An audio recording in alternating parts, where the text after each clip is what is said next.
Okay. All right, we're moving right along on the agenda here. We are pleased to have under 12.1 an update from our school children's trust section. So, Deputy Superintendent Jones, will turn this over to you to do introductions. And thank you. Scott Jones, Deputy Superintendent of Operations. To my right is Paula Plant, Interim Director, and to my left is Natalie Gordon, what's your title, Natalie? Specialist. Sorry. So I'll turn it over to Paula for the presentation. The slide presentation is displayed on the television screens for you. We just need to go to perfect. Thank you, Chair and board members, for a few minutes to be able to talk to you about what our section has been doing over the past couple of months. The first thing, you can go to the next slide, the very first thing that everyone always cares about is the money going to school. So we'll start there. The distribution of $64 million was, most of it was distributed to schools in July of this year. We still have about 15 schools that have not yet received their funding. About half of those are brand new schools that can't assemble a committee until the school year begins. This is a picture of a press conference that we held in conjunction with the SITLA office, the State Treasurer's office. Mark and Emily were really helpful in making this happen. That is Frances Battle from Nibley Park Elementary in the center, who is almost as tall as her children. So let's do the next slide. And I wanted to let you know that the Trust Advisory Committee that you all reconstituted, all the seats are now filled, and we have been meeting monthly. These are the items that they felt as priorities that they wanted to take up immediately. There's a rule that will be on a committee agenda tomorrow afternoon, or morning, that is coming as a recommendation from that group. They've also wanted to discuss the distribution formula, and since it's different between the formula is different for charter schools than it is for district schools, we've kind of had some subcommittees that have been kind of meeting in the interim, and we'll come back with recommendations to the full committee. They also want to discuss appropriate expenditures as the money is growing, and a discussion about responsibilities of the state board versus local school boards. So they're meeting and doing a great job. I have attached in the board docs the members of that committee with their contact information if you want to know who they are. So the next thing that we have been working on, of course, always is paying attention to what the Trust Lands Administration is doing. They do an annual report to you, so I'm not going to go into that in a great detail, but we do meet with their subcommittees on a regular basis. Natalie was in a meeting this morning of the Surface Committee. So we're paying close attention to the things that they're doing, and there's some exciting things that are happening on the horizon that hopefully they'll be able to bring to pass. The next thing, of course, is the CITFO, and we're grateful to all of you. Want to give you a shout out basically because it was this board that established a task force that said, is the money being managed the way it should be procedurally, and let's talk about the investment strategy, the investment policy, let's talk about the distribution. And all of those things now have been discussed and accomplished. I want to show you the next slide. This will show you how the fund, the permanent fund, was invested before that task force started to meet. And the next slide shows you the target of how that portfolio will be invested once they get it filled out. And every time they meet, they come with another investment opportunity that fills in another piece of one of those colored squares. So we're very pleased at the direction that they're going. I do want to tell you that over the past year, there massive changes have had to take place. Trying to have investment professionals figure out how to enter things into the finance system has been a challenge. They're working through that. And we believe that we're at a point now to sit down with each of those entities that are involved with the money and create sort of a giant flow chart that says, how does the money go from here to here? Where does it get diverted? Where should we be receiving reports to make sure things are happening properly? Once we get that in place and everybody agrees, yeah, that is how it happens, then we'll have an independent investment person look at it and say, talk to us about, are we getting reporting at the proper places? Do we need additional reporting? Are there weaknesses here? So that's part of our work plan coming up. The next item is in the fall, we are always very busy with training for school community councils. Attached in the board docs is the statewide training invitation that goes out to every single school community council member in the state, inviting them to come and participate if they would like to. We have completed 3, and we have 6 more to do over the coming weeks. In addition, we do trainings when districts request, and other trainings when people ask for our help. The next item, of course, is at this time of year is a very busy time for business administrators and principals so far as a lot of things go, but they have statutory due dates, and we spend a lot of time trying to help support them when there is so much turnover in schools, business administrators, superintendents, to make sure people understand and that we can help them so it's not frustrating or confusing. That's another thing that we spend time on a lot in the fall. The next slide will tell you a couple of items that came to our attention during a recent move. We moved in August from one location downstairs to another location downstairs, and Cammie was really wonderful in helping to make sure that we got everything that we needed. We're moved and things are in great places, but this is about the 4th or 5th time that I have moved boxes of historical documents and films that are in a place where they're not very usable.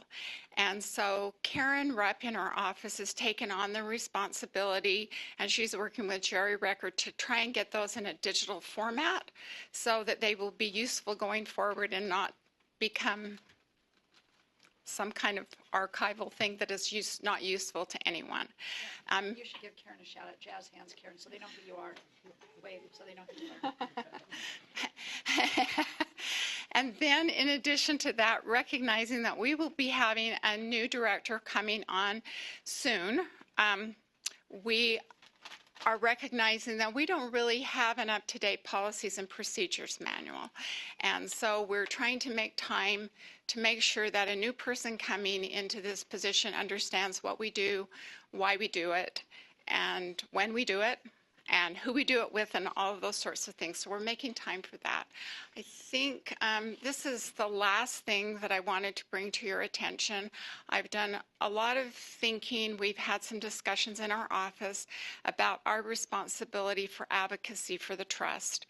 And the code requires us to do that. I've been trying to think about how we do that and make sure that we're in sync with the board. There is a resolution currently in place that has to do with federal lands and trust lands.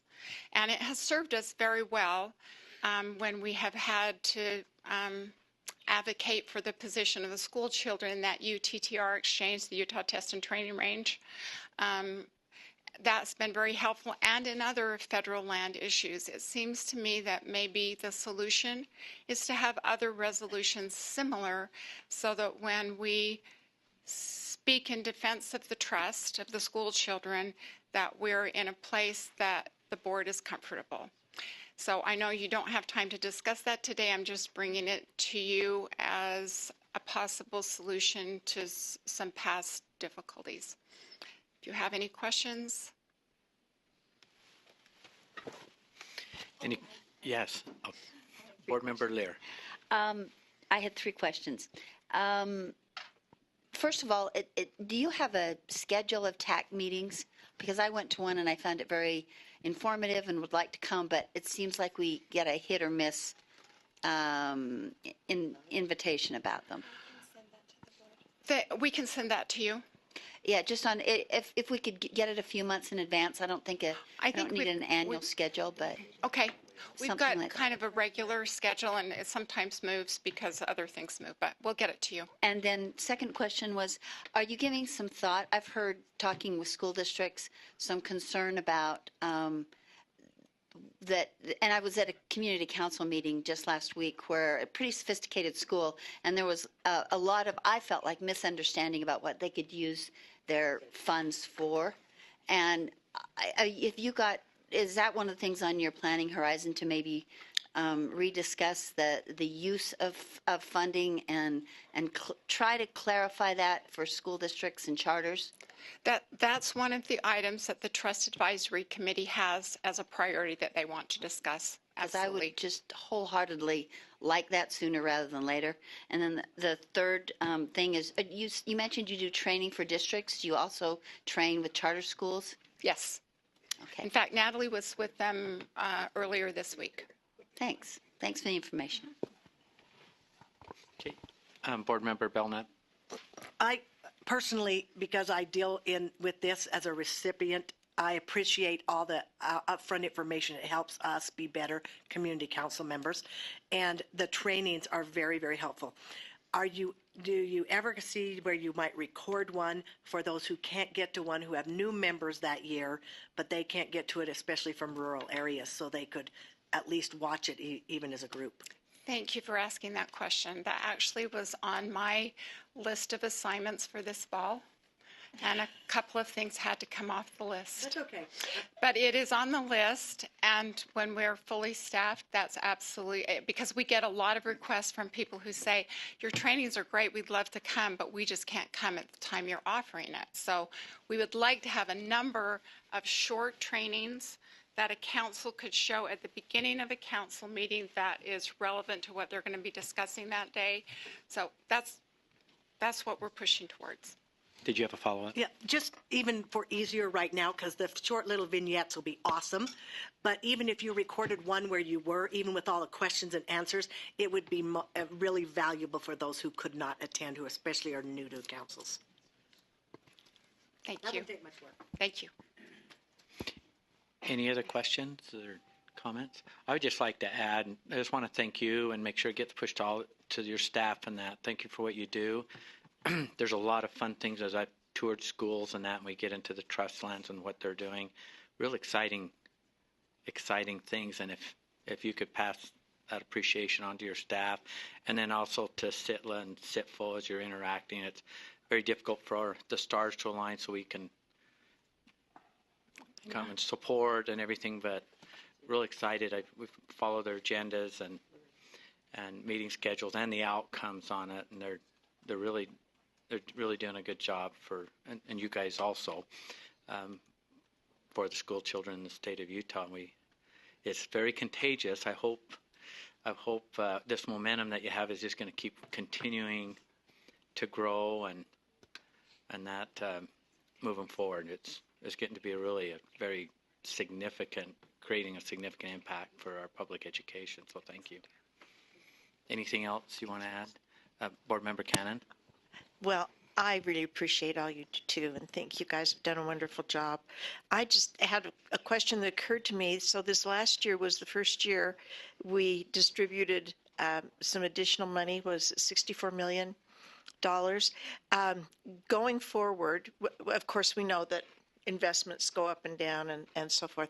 Going forward, is the intent to maintain a steady amount for schools, or do you think that will rise slowly over time, or will it adjust with the markets?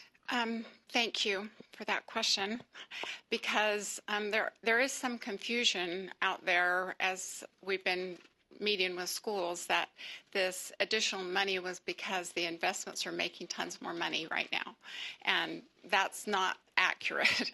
The reason they received additional money was because we are now distributing a formula based on 4% of the value of the fund as opposed to just interest and dividends.